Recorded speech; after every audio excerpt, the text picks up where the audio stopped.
Bismillah ar-Rahman ar-Rahim. Yeah, I would like to share with you of how Islam spread in Uganda, East Africa.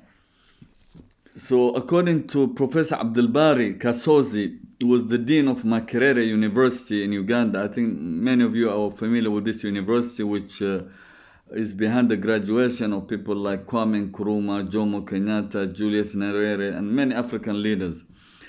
So he's the author of the book called The Spread of Islam in Uganda, how Islam spread in Uganda. So according to the author, he says that Islam started spreading in Uganda after Sultan Said bin Sultan moved his capital from Muscat to Zanzibar in 1840.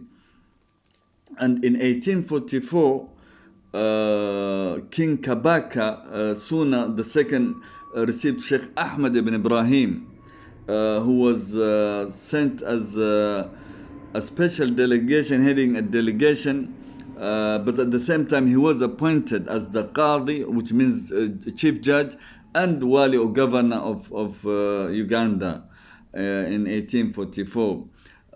So once he arrived in Uganda, he was warmly welcomed by King Kabaka, and the kings of Uganda are known as Kabaka. So this it was King Kabaka Suna II. So upon his arrival, Sheikh Ahmed Ibrahim, he immediately started, in looking at the economical side of Uganda by introducing cotton factories and textiles, and not only, was he, because the Ugandans were wearing, this kind of clothes, which was mainly made of other materials. So the cotton factory was first established after the arrival of the Omani leadership under Sheikh Ahmed bin Ibrahim. And immediately upon the arrival of this Sheikh, the king of Uganda accepted Islam. He became a Muslim, and before his death, before he died in 1856, he had already memorized 4 ajza of the Holy Quran. So Sheikh Ahmed ibn Ibrahim not only introduced, started opening up factories for making textiles and making clothes, and spreading the agricultural sector, and establishing factories not only of textile but even soap and other materials. And so the economy of Uganda boosted, and they started exporting clothes to all over Africa. So in 1852, also the Wali of Tabora, and as you know, Tabora is in Tanzania. His name was Sheikh Humaid bin Amr al-Harathi, was also sent. And here you see, ivories being also. It was the gold of that time. So there was ivory used for many things like making khanjars and so on. And so Sheikh Humaid bin Amr al-Harathi visited Uganda. And this is Said bin Sultan, the one who established, the first relationship or cooperation between Oman, Zanzibar, and Uganda. So the factor, this is also the son of Said bin Sultan, and this is the son of the king, who both later on took over the reign after the death of their fathers. So the industries, this is the son of the Kabaka. His name is Tusa. So Tusa II. So the industry flourished, and the agriculture flourished, and factories well before the arrival of Europeans. Uganda was witnessing a huge amount of progress and development in terms of trade and so on. So at the same time, Zanzibar had, established the silk industry, and for the first time there was this cross-country trade being moved around.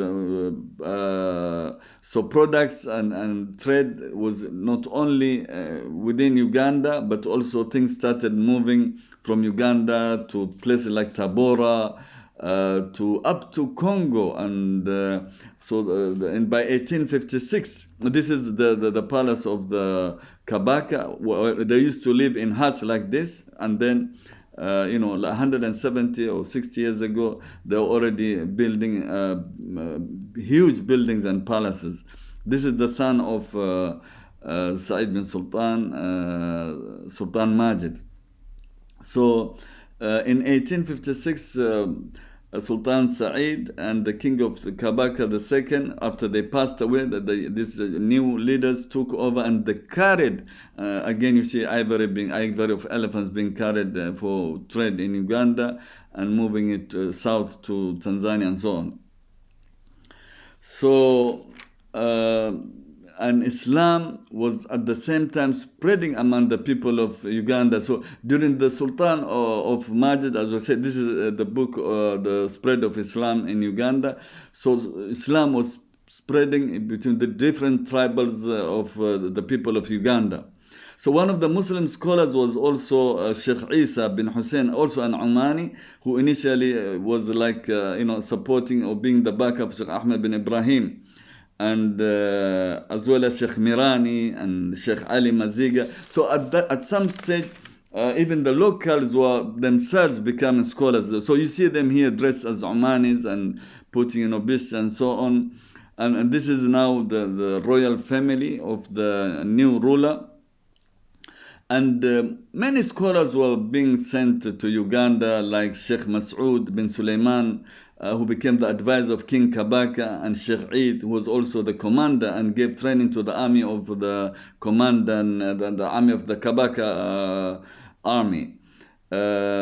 Also, what is more interesting is that the Sultan of Zanzibar sent Bijoka, an Omani woman who was a scholar, to teach Islam to the women of the royal family of the Kabaka and also to the people of Uganda. Here we see that the masjid that was built first by the Omanis acted as a meeting place for leadership of tribals and the ministers and so on. So they will hold, and this is the second ruler. And incidentally, the first person to become the muaddin of the new masjid was the King Kabaka himself. So Sultan Mahdi also sent Sheikh Abdullah bin Nasser, who was the Qadi of Tabora, to further strengthen the trade and development. Here you see the royal family dressed as Omanis, and 4 of them here were kings and prime ministers. So at this point, prior to King Kabaka, Mukiba Mutesa declared Uganda to be, this is Makerere, declared Uganda as a Muslim nation, and it became a Muslim state. This is the University of Makerere, the famous Ugandan university. So here we see Sultan Abdullah being accompanied by the dean of Makerere University, who came to visit Uganda, and this is Sultan Khalifa, also came to visit Uganda. So here we see that the Sultan Khalifa along together with the dignitaries. So in principle, Oman is not only spread Islam in Uganda, but also they established industries, and they established the agricultural sector flourished.